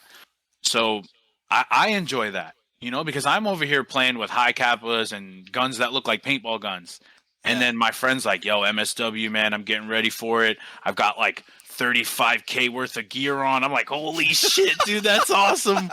Like that's crazy to me, because It's so my crazy. kit, even as a coach, or even my kits as like for the players, like their kits, it's not worth more than like $3,000, Yeah. and that's top tier gear, like gear that all the pros are using, you Right. know. And then I listen to some of these guys, and they're like, "Yeah, I just paid like, I don't know, 8.5 for my nods," and I'm like, "Jesus Christmas, dude, that's 3 kits and a half, man. That's insane." Isn't that crazy? Yeah. Yeah, and I mean, it's also cool to see the level of commitment on the other side of things. Right. Like how much people will put into this because of how much they love it. It's a really cool thing to see. It really is. And that's I was talking with somebody. So I've heard of Milsim West when I first started talking with people, and of course my boys had always gone to Third Coast Airsoft events, and there was one other one, but I don't. They haven't been to Milsim West. They haven't been to American Milsim. So I was talking with somebody recently about he has done a lot of American Milsim events, and he was talking about the level of immersion that they do for some of their events. And Third Coast has started doing that as well. I don't know if they started doing that, but they've probably been doing it. But they have the blank firing 50 cal mounted on the Humvee, and the helicopter, of course, and that kind of shit. So, and then the flares at night, and they have the cannons, I forget what they're called, the propane cannons, whatever, that sound like mortars and explosions and shit. It's really cool. So he was telling a story on the podcast about, I think it was his first big milsim he went to. Mhm. That was American Milsim, and it's just a really like he was blown away, like just thrown into like a real combat scenario, where things are blowing up. This Humvee pulls up and is shooting, and this guy jumps out of the back and like, grabs him, is like, "Come on, let's go," and he gets in and he's like firing while he's, they're driving. He's like sitting on the back of this thing, where going 40 miles an hour. His legs are hanging off like he's about to fall out, and just shooting, and just total craziness, bro. I was like, dude, this is fucking insane. Like, for people that have never, could never go in the military, or didn't go in the military, but they kind of like that and they wanted to experience those kind of things. This is it, bro. This is the only thing that offers that. Yeah, Because even now, like paintball, they have the outdoor play paintball. They have the mag-fed paintball guns now, yeah. but it's not. They don't offer this kind of experience. No, I mean what those kind of huge like organizers do, man. It's a blessing to the community. Like they're, Yeah, like YouTubers like Airsoft Alphonse. Like watching yeah. some of his gameplay, man. I'm like, holy shit, man. This makes me want to go outside, dude. Like he's running around with an LMG, like catching grenades, throwing them back. I'm like, holy hell, he's I doing just everything saw I that do in short. video games. Yeah, Yeah, it was yeah, cool. shit. Like I mean, for me personally, going into the game, it was more an accessibility thing. Gotcha. Because of the people I spoke to about Mhm. Milsim, it was like, yeah, kits are really expensive, blah, blah, blah. And I was like, so there's this other side of the sport where I could wear basketball shorts and run around with a pistol and probably spend like $600. I might try to do that first, Right. and then I did that, and I was like, yeah, actually, this is my play style, and I've never played outdoors, so I was like, fuck it, let me try that too. Did that, I like that too. It's all about figuring out what you like, and the people that I don't know, man. I don't understand the disconnect a lot of the time. I try to understand, but I don't get it. If I'm being completely honest, Yeah, I think because it's that what people talk about. I mean, Joe Rogan talks about it all the time. And I've read books on it. There was a book. God, I can't remember the author's name. I still have the book. It's called Tribe, and it's that tribal instinct we have, to kind of stick with the group, and kind of once we get with a group, we point out the differences of the outside, outside of the tribe, kind of thing. So it's got to be something like that because it comes so natural. Like we just are naturally like looking at the differences as opposed to the what is the same. Yeah. I think it's more of a one-sided thing, and I don't mean what I'm saying. I have no malice in my heart whatsoever, but I feel like it's more of the milsim community not liking the speedsoft thing. I agree. Which again, I've tried to understand, and that part of I guess the beef I do get, because their whole thing is realism. There's realism, immersion, Yeah. Why the fuck are mortars going off and a dude with a paintball gun is running around? It doesn't make sense. So I understand, man. I get it. Right. I completely No, you're right, get it. though. Because I'd be pissed off exactly if I'm like, if I'm playing a video game and then out of nowhere, like a cartoon character comes up. It doesn't make sense. But I get it. I understand the view. Do I think it needs to be as harsh as it is sometimes? Absolutely not. But I do get the point. That is true. I've never heard a speedsofter say, we don't like these milsimmers coming in here playing our game. But I've heard milsimmers, not on here, but I've heard just in talk, heard that about, the opposite. So because I think for the speedsofters, it's like, we just want to shoot stuff. Like we just want to play Call of Duty in real life. Yeah. Yeah.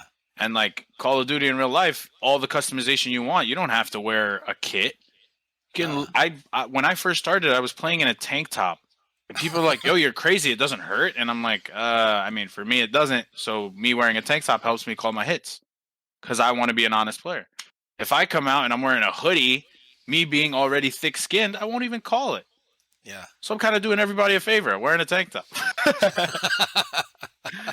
Yeah, because I was the guy going to open plays with a pistol and a couple grenades, and people were looking at me like I was insane. I'm like, yeah, but I'm having fun. Are you having fun? Mm-hmm. Like I like going out, holding corners, running through the middle, pop a grenade right in there. Like that's fun to me. Yeah. And then I found out the competitive thing, and I'm like, dude, if I could do all this in one hobby, let's go. Yeah, for sure. It just feeds to all of my wants as somebody who's looking for that kind of excitement. I think there's a lot more, it's fast paced. I like the fast paced part of it too, because I've been to a couple milsims with these guys, just as press, and I see, it's such a big machine to get going, right? Like there's 700 people there. So it really is like being in the military for a couple of days, because it's so slow to get going, check in and, getting all your gear and getting everything set up. Like the setup process is fucking forever. And then go. Now you're going to be traveling on foot for quite a while before you see the enemy. Like, whereas Speedsoft, bro, that buzzer goes or the whistle go, whatever, and it's like right now. And running and diving and sliding and shooting and ducking, and you're in it right now until it's over. Even in indoor open play, like the action is so fast paced. It's like, if you kill me on this corner, before I leave, I'm gonna be like, yo, I'm gonna see you in 30 seconds. Yeah, I'm gonna run back. I'm gonna touch that spawn wall, and I'm coming right back. You better not be there, or I'm gunning for you. Yeah. And I do love that fast pacedness. Like, yeah. It adds so much to the game. It gets your heart racing. It gives you that like workout, but at the same time, it's just that fun, that excitement that I'm looking for when I'm looking for a rush. Because I'm not the guy to be like, hey, let's go base jumping. That's not me. I'm the guy that's like, yo, you want to go to open play? We could get shot. Let's go. Like it's just a fun time for me, especially when you're with the right people. You're around a good crew. You guys all just enjoy doing what you do. Just can't get more fun than that, you know. Right. Now, what are your jerseys behind you? You have what, 3 of them up there? Yes. So this is the OG Insomnia jersey. It had a lot of padding. It was good when it first came out, and then I realized this is a terrible thing because I'm in tournament and I'm not feeling getting hit, Mm-hmm. but I'm hearing getting hit because Gotcha. it's whopping right off the pads. Okay. So of course you're gonna make the right call. But as the trend started going, more people were wearing kind of thicker jerseys. I was like, we got to get away from this. Mm. This is not what competitive is about. If it's still an honor system, then this can't be allowed. Yeah. So then we went with the newer Insomnia jersey in the middle. That one I actually don't mind getting up and showing you. Hell yeah. And then the other one is just like a Knicks replica HK paintball kind of jersey. Just got it like custom made. Means absolutely nothing. It looks cool though. Oh yeah, let me get this jersey. All right.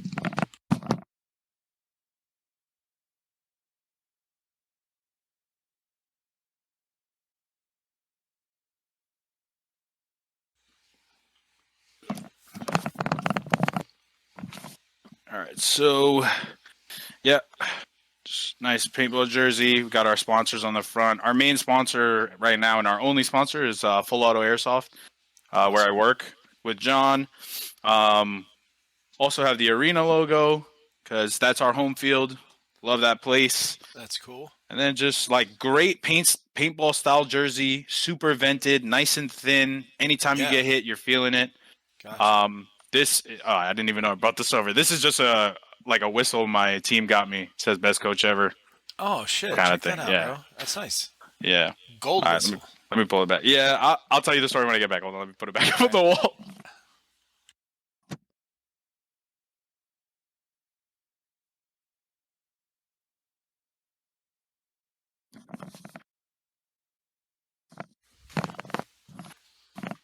Yeah. So I took over Insomnia, I would say about less than a year ago. I want to say like Okay. 8 months ago, something like that. Mhm. And we were at the time a team of inactive members. Now, were you on the team already? Yes, I was Oh, on the okay. team. Gotcha. Mickey was the leader at the time. He had to step away from the game for personal reasons, Mm-hmm. and he handed it to me. So again, the state of the team at that time was just a bunch of people who didn't really play at all. Were kind of like spaced out all over New York. Didn't really spend time together. Didn't really talk to each other. Wow. And to me, coming from that sports background, I was like, this is all wrong. Yeah. This is not what a team should be about. Like we need to get closer somehow. Mm-hmm. So, talking with John, I was just like, hey man, I'd really love to use the field to kind of like create a speedsoft team around Insomnia, and just build up. So he gave me the avenue where I could be there once a week with my team, with my guys, and we held tryouts. And I only wanted people who played at the local arena. Gotcha. Because for me, if you're not playing here, that means you can't really come here as Right. often as you need to. And I want guys that we can build around, that we can Mhm. grow as a family. That if I call you and I'm like, hey, I'm going to the field on Saturday, you coming through? Yeah, man, I'm there. That's Yeah. what I wanted. So had tryouts, started growing slowly and slowly and slowly to the point where at EA Fest last year, we came out with 2 teams. We came out with Insomnia and No Sleep. Insomnia being the main team, and then No Sleep being like our sub team. Hmm. And like we had enough guys to do that, and from where we started to how we got there was a beautiful thing. And I only had 6 months with those guys, Right. and they came in 4th place at a Damn. SpeedODB Championship. Right. So like, and when the guys that won 4th place, when they came off the field, they were crying. Some of them were Yeah. crying. Some of them were choked up. And I'm like, yo, why the fuck are you choked up? One of them just started playing airsoft 6 months ago. Like literally when I got him. Yeah. A couple of other ones like just started playing Speedsoft when I got them. And I'm Yeah. like, yo, why are you crying? And they're like, bro, we feel like we let you down. And I'm like, oh shit, now I'm gonna cry. Oh shit.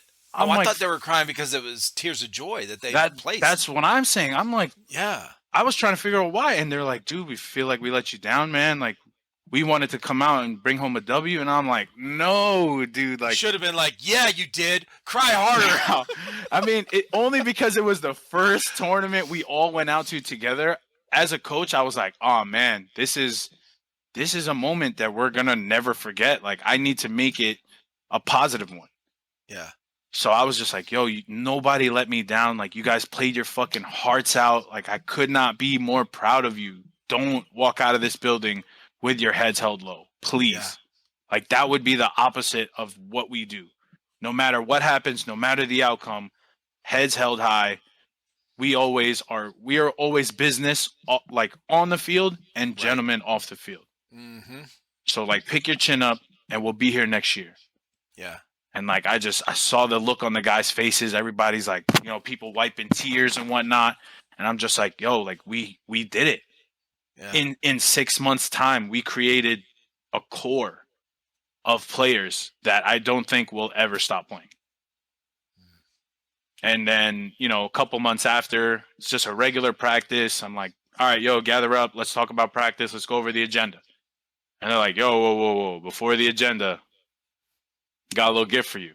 And I'm like, nah, man, what the fuck is this? Pulled out a little box. I saw the gold thing. I'm like, damn. Like, thank you guys. And they were like, wait, you're not going to cry? And I'm like, when do I ever cry? I'm the coach. I got to put on that tough guy persona. For sure. I'm like, when the fuck do I ever cry? And they're like, yo, I saw you shed a tear at EA Fest. I'm like, that's because you were crying. Don't put that shit on me. Like, you guys started crying. You got me emotional. But no, it was a good moment. Like, I'm proud to coach because, like, I've been hurt for a while. Like, again, I told you I suffer from gout. So Yeah. my ankle is 50-50 on the day. Gotcha. Some days I wake up, I got a limp. Some days I could run a mile. So because of that, I took a step back from playing. And I was like, what my guys need is a coach. Right. Someone who understands the game that could break it down for them. So again, me taking that step back from playing and not being able to do what I in my heart want to do, but seeing these kids be able to achieve it, like, it was just a proud moment for me to see them do that well, in such a short amount of time. And I think because of that, it created that hunger. Yeah. Like, yo, Darren coached us for 6 months and we did this. Imagine if we stay. Yeah. And like, ever since then, it's never been a question of, damn, I'm losing guys. It's always, holy shit, we've got so many people that want to join this team right now. Right, man. Word spreads. Yeah. And I mean, like, especially because of how frequent my guys are at the arena. Like, it's not just like, oh, we only play competitive. It's like, no. At the end of the day, we're still regular ass airsofters. We go to the field together. We play together. We're chilling. We're just hanging out, having a good time. Yeah. Like, just last Tuesday, we all went out to a diner. There was like 15 of us, the loudest group in the diner. I hate that, but you can't bring these kids anywhere. It is what it is. But oh, for sure. Well, they're excited. Yeah, but to build that family, because we have a family night every month. Nice. Like, we usually have like 4 to 5 practices a month. So I usually just scrap one, and since we'd all get together at that time, we just go out to eat or something. Nice. Go out to a movie, because creating that bond off the field is just so much as important as the bond on the field. Because it really is. If you're close to somebody off the field like that, you're gonna want to protect them on the field, kind of thing. Yeah, so just creating that brotherhood, man. Like, that gold whistle means a lot. You're a good coach, man, because those are basic principles for team building. Now, did you have any background with reading books about team building or studying any of that kind of stuff, or did it come natural? I would say the leadership skills kind of came natural, but at the same time, I honed in and made sure I knew what I was doing. Yeah. I'm never the kind of guy who will, put forward pseudo intellectualism. I'm not going to act like I know about a topic when I clearly do not. Right. So when it came to being a leader, I had to know how to be a leader. If it's always unspoken that, like, oh yeah, let's hear what Darren has to think. It's like, ah, shit. people care about what I have to say. So let me make sure that I'm doing it the right way, you know? Yeah. So in all the jobs I've ever had, I've become a manager. Like when I was 19 years old, I was the manager at a bank. Yeah. So from there, leadership has always just followed me where I went. And I read books about it when I was like managing a restaurant, you know, just to make Gotcha. sure we keep that team, because you know, restaurant mentality it's hectic as hell in there. You I'm know, it's a sure. million different things happening at once. Right. So you got to make sure you can bring your people together, even in the worst times. You know, like, oh, Uh-huh. hey, all the POS systems are down, so nobody can pay for their food. Now, you know, the servers are freaking out, and I'm just like, yo, calm down. Yeah. It's a problem no matter what. So you freaking out about it, it's not helping the situation. Talk Yeah. to your tables, make sure everybody's okay, and we'll get through the night. Let me handle what I got to handle. And then Yeah. they're like, whew, okay, man, thank you. And then as soon as they turn away, I'm like, how the fuck am I getting these POS systems back, man? Exactly. But like, you know, it's just like what's that movie? Saving Private Ryan. The gripes Yeah. go up. Yes. I'm not gonna tell them that, you know, things are burning. It's not for them to worry about. It's for me to worry about. Right. So yeah, I've always been that kind of unspoken leader, but I definitely wanted to make sure that I was leading the people the right way. Sure. Because if it does fall on me, I got to make sure I'm doing it to the best of my ability to take care of my people. Well, you care. You know, that's Yeah. the thing. You care about them and the team. You know, as people. So it makes a huge difference when you lead that way. Yeah. You know, as opposed to because there obviously there's a balance. Like you want to teach competitiveness. You got to be firm but fair, kind of. You know, like it's all these things you have to balance. Like you got to hold people accountable, but you know you can't just be overbearing with it. Like you know they're just a number or something. Like oh you Yeah. messed up once, bye. You know, kind of thing. Yeah. It's yeah, it is a tough balance to do, but the stuff you're talking about where you get together with, you know, building the family outside of, you know, off the field, that's hugely important, man. Hugely important. It really is. Yeah. Yeah. I mean, like we have group chats, and I shit you not, sometimes I got to mute it because they're just talking so much. Oh yeah. And I'm like, hey, aren't you at work? Can you shut up for a second? Like, I'm at work and I'm getting all these notifications, dude. And I get it. We all love each other. But I need like an hour of silence so I can get through this paperwork, you know? Like, oh, for sure. I'm happy. And, like, you know, the age range of guys that I have, insane. My youngest guy is 16. My oldest guy's 35, older than me, you know? Like, yeah, it speaks volumes to who can be in this sport. Right. And the answer is anybody. If you want to, you can do it. Well, I just saw a short video that Airsofter Sam did a couple days ago where she was at one of her local fields, I think. I think it was N1, actually. I don't know. Mm-hmm. And she was doing kind of a on-the-spot interview, like real short, with one of the guys. I can't remember his name. Older guy on LTD, I think it was. Mm-hmm. The team. Probably Soto. Might have been, yeah. Yeah. Because she was like, he was a big influence in her, you know, airsoft career, you know, getting started or whatever. And I thought that was really cool, you know, that you get these, like we were talking about, you know, you get the veteran players, the older players, you get, and that doesn't mean, you know, it's not always the older players that are veteran players. It's just that, you know, sometimes that is. But you get these, you know, the older group. And in real life, like off the field, outside of airsoft, a 15-year-old is not going to listen to a 50-year-old. Okay, that just ain't going to happen. Yeah. They're tired of listening to their parents. You know, and at that age, their teachers are boring. You know, that kind of shit. Yeah. So, but you know, in this arena, they can look up to them. They get, you know, you earn respect, give respect. And that kind of thing. That's cool, man. Yeah, it sounds awesome. I'm really cool. Really glad that that they got you that whistle. I mean, it means a lot, bro. Like after that tournament and stuff, you know, and what they went through. So that's pretty cool. I mean, if I wasn't, I'm not gonna say that I'm like some hardcore guy, right? I'm not gonna try to put on a fake facade or whatever. But if I wasn't like thick-skinned, I would have cried. Oh, it was one of those moments where it was like, wow, because I never know if I'm doing my job right.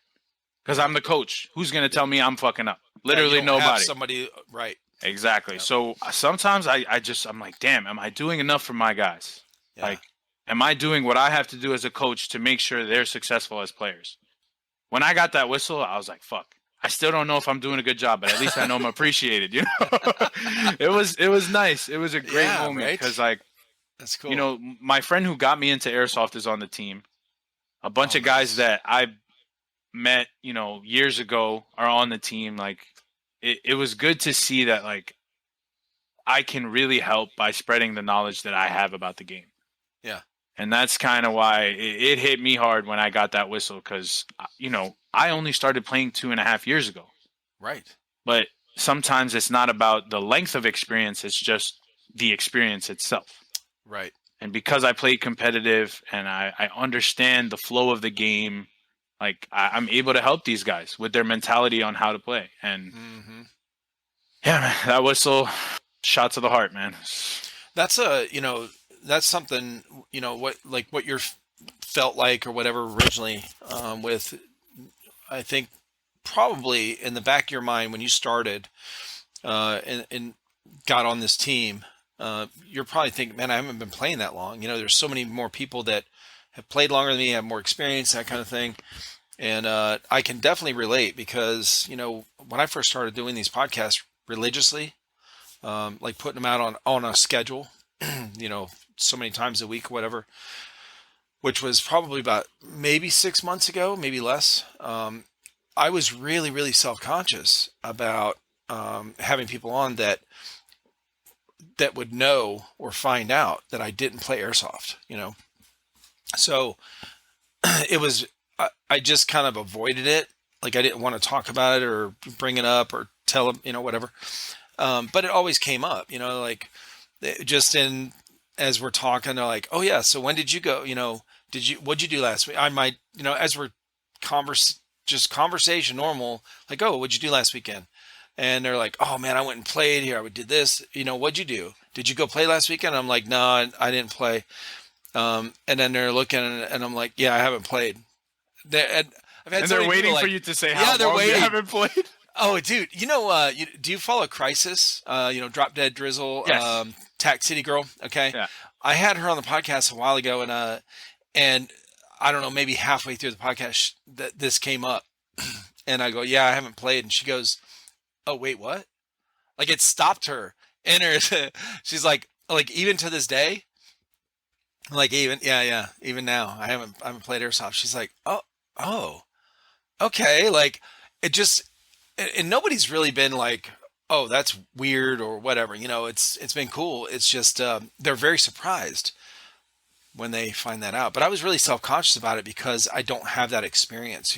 Like, Yeah. So yeah, so for me, when I kind of asked around about it, and Dylan was just like, yeah, he doesn't play, but his sons play. yeah, Instantly, as soon as he said that, I was like, okay, I get why he does his right, podcast. Because being at like I work at the warehouse of Full Auto as well as the arena, I see hmm, the dads that come in with their kids. right, Dads have never held a gun in their life, but they're like, yeah. So when he adjusts the hop up like this, I'm like, wow, that's a good dad.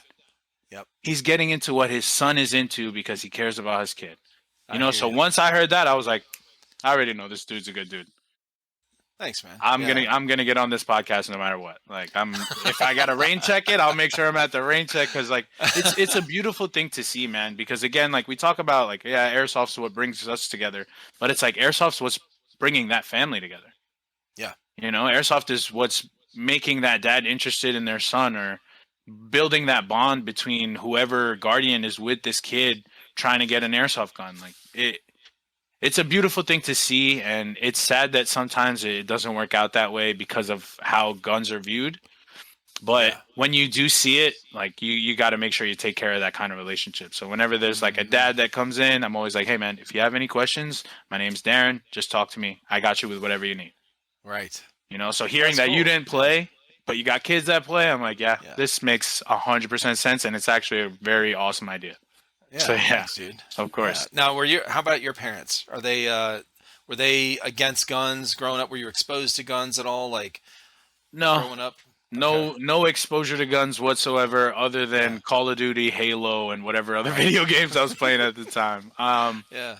No, it was they're more so, my mom's a nurse, my dad's a mechanic, got nothing Okay. to do with guns, never was interested growing up like in Hmm. the Philippines. Yeah, but for Did you grow me, up in the Did you grow up in the Philippines? no, I was the only one in my immediate family that was born here. Gotcha. Yeah. Okay. But yeah, growing up in America, just doing all, the regular kid shit, playing video Right. games. It's like, yeah, guns are kind of, guns. I don't want to say guns are cool, but guns are kind of cool, man. What the fuck? Like, and Oh, they're and cool, I man. picked I Yeah. picked up the sport later in my life, so like I didn't really have to worry about what my parents was thinking. Like, Right. I've got a picture in my phone of my mom holding, a $2,000 high cap with just Charlie's Angels posing because she's Oh just, shit, that's she awesome. just she just wanted to be supportive. She's like, "You have a YouTube channel about guns?" And I'm like, Yeah. "Toy guns, mom, toy guns." And then once she was like, "Oh, it's just a toy," she just picked it right up off the table like I wasn't recording, even though I was. Oh shit. She walked right into the studio. She's just like, "Hey, what are you guys doing?" I'm like, we're recording a video." Like, hello. Oh But my no, she's god, like, that's awesome. once she kind of saw that I was into it and like it was what I wanted to do, she was just like, "All right, whatever. You're an adult. Like, you do what you got to do." Yeah. Yeah. I had a similar experience. My mom was always against guns when I was growing up. I had maybe twice I held a gun when I was before I went in the military, and but yeah, my whole life my mom was always against guns. So then a few years ago, I grew up in Cleveland, Ohio. We lived in South Carolina for like 15 years. So my mom came down here for just a handful of years. It's like 3 or 4 years ago. Well, I guess 3 years ago because we just started a channel 3.5 years ago. Well, she came down here and I had it was for my daughter's graduation from high school, the youngest one, and so we had a bunch of people over. And so the two sons that were into airsoft and their best friend that got him into it, he came over. So we had all these different, friends and family over. Well, I had a table set up in the backyard with all these gas blowback pistols laid out, and I had we were always getting the BOAs from Evike, and those little metal targets. Sometimes we get a pack of them, or a couple of them in a box. So we saved all those. So we had them set up like 50, 60 feet away on another table, and we were just plinking away. Yeah. And so we're all, we have barbecue, we have a cookout, all this shit going on, and that was just, hey, go over here and plink away if you want, So all these people that were not used to, that never heard of airsoft, that came over, they were trying them out, that kind of shit. So my mom comes out here and she's like, "Oh, what is this?" I got her on video shooting the gun. One of my sons was helping her, and showing her how, and she shoots, she's hitting the target. She's like, "Oh my god!" She turned around and the camera was like, "This is so much fun." I was like, "Oh, I'm so glad I got that on video." That's perfect, man. That was great. Yeah. But yeah, I grew up the same way, but it was kind of cool to see. I said, you were always against guns, and now she's like, "I know, but this is fun." I It's said, the mama "Okay." bear mentality, man. Yeah, Got to right. protect you from it. And then once you're old enough, yeah, whatever, shoot whatever you want. Yeah, no shit. Well, let me ask you about so the NSL. Are you guys? Is your team going to be a part of that future tournaments, or do you want to be? So our goal for NSL would be to target that next year. Okay. This year, our target is actually the CSL tournament. Hmm. Okay. For us, it just makes the most sense financially. Right. Again, we Travel and are a small team, just paying out of pocket for everything that we do.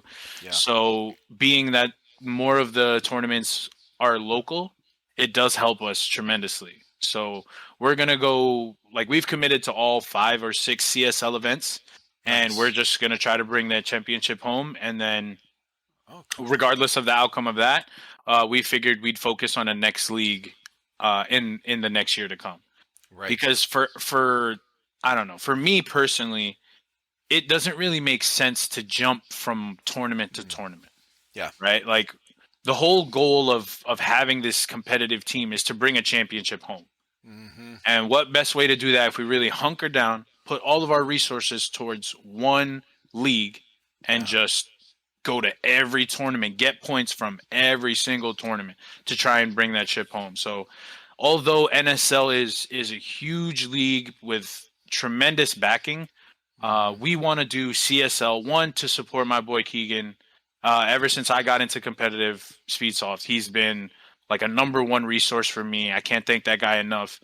And two, Shout like, out Keegan. Hell yeah. yeah, no, big time, CSL, all that good stuff. Like, they're putting on events for the newcomers, to even just walk on and just try the play style. Like, it's not a lot of people in the community are doing that kind of thing, and with him organizing the tournaments and really bringing us together, I don't, any of us on East Coast, Speedsoft scene can't thank Keegan enough. Yeah. I don't care who it is. Like, there is no personal opinion about it. You cannot thank Keegan enough. That man has done wonders for us over here. Yeah. But that's the league that we're going to be, putting all of our time and efforts into. That's cool, man. Yeah, I love that there's options like that. With CSL, with Speed QB on the other, other coast, and then of course NSL coming in, kind of creating their own. Everywhere. Yeah, they're all over. Everywhere. And that, again, that it kind of speaks to why it's tough to kind of commit to even a single event for them, because a lot of their events are on the West Coast. Yeah. A lot of the fields that they're looking to kind of use for their league are those that are in the West Coast because of the sizes of the fields. They have a specific layout for the field. They need that in order to, make sense for their point system. And some of the fields over here just don't have it. Yeah. So when they're doing all those tournaments, and then we were in an NSL tournament, but we only went to one, so we only have 6 points for a whole year's worth of tournaments. It just doesn't. It wouldn't make sense for us as a competitive team. Yep. But if we can just go to that same league, just accumulate as many points as we can, and hopefully make it on top in the championship, like we want to focus on bringing one home. Now, who is the team to beat, as far as in your eyes, in the CSL tournaments this year? Oof. Like, who's your biggest, as a coach? Yeah. Who's the team that you are like, okay, who are you afraid to go up against? Not afraid to go up against anyone. Yeah. I just got to start it off that way, because I know if I don't say that, my boys will kill me. I know. But also, I hate saying that, because I'm the same way. I'm like, I'm not afraid. Like, that's it's not the right word. But yeah, who would you prep your team the most for, or want to? So as a coach, I would say for me personally, there's 4 teams that come to mind. One being True Stars Airsoft. I got a lot of homies over there. I know how they play. That is a premier Speedsoft team on the East Coast, 100%. Really? Murder Inc. being another team. TJ and those boys, they know what they're doing. I would say tier 6 as well. I honestly, we haven't really played them too much. Like, we kind of miss each other at tournaments. Like, we'll go to an event, they won't go. They'll go to an event, we won't go. Gotcha. But watching their footage and seeing their rankings, I know that they're a team that is to look out for. And then the team that we most recently scrimmaged, East Coast Energy. Shout out to Hollywood and TJ. Those boys, they're a new team in theory, but those boys are not rookies. They are veterans to the game. And although the team is new, they are not. They know exactly what's going on when they get on a speed field, and much love to them. But those would be the 4 teams I would say would, it would be a match.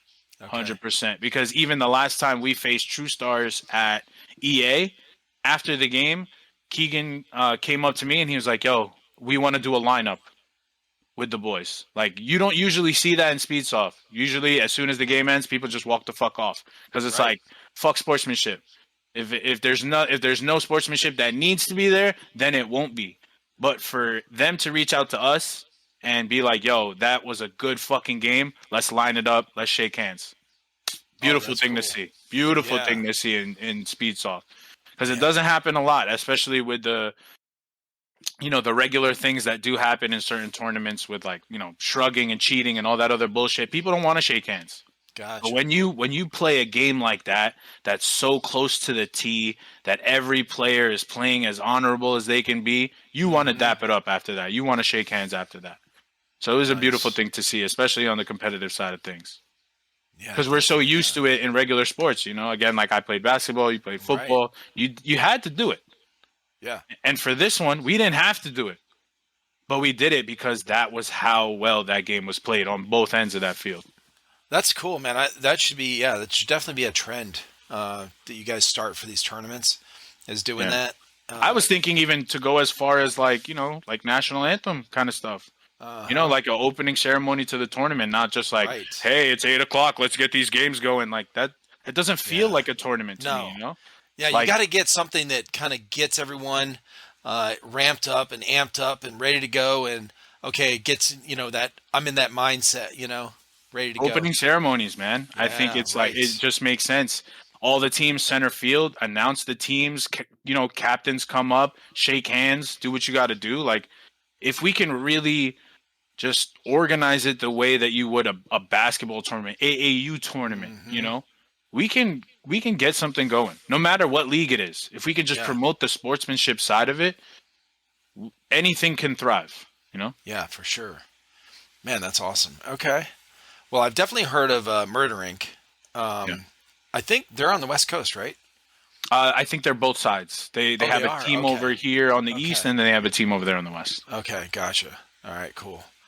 Well, yeah, that'll be fun to watch, man. I'm definitely following since I've talked with Keegan. I understand, what's going on with CSL in the tournaments he's got going on this when the season starts. I've been following that, and we'll be following that for sure. But yeah, that's cool, man. Well, Hopefully, awesome, dude. you see our name top three. You know what I mean? Right. I know. I will definitely. Well, I have it saved. The website, and I keep track of the. Well, when last a few months ago, whatever, when they had their last game, I was watching the points and stuff. So that'll be fun to watch. Awesome. Yeah. Well, I appreciate you, Darren, man. Thank you so much for being on, dude. Of course, man. Thank you for having me, dude. Yeah, good times. Where can everybody follow you at? For Instagram, it would be odb.airsoft. And then from there, I got a link tree. Whatever you want to follow me on, you can follow me from there. Absolutely. All right, brother. Have a good night. All right. You as well, man. Thank you.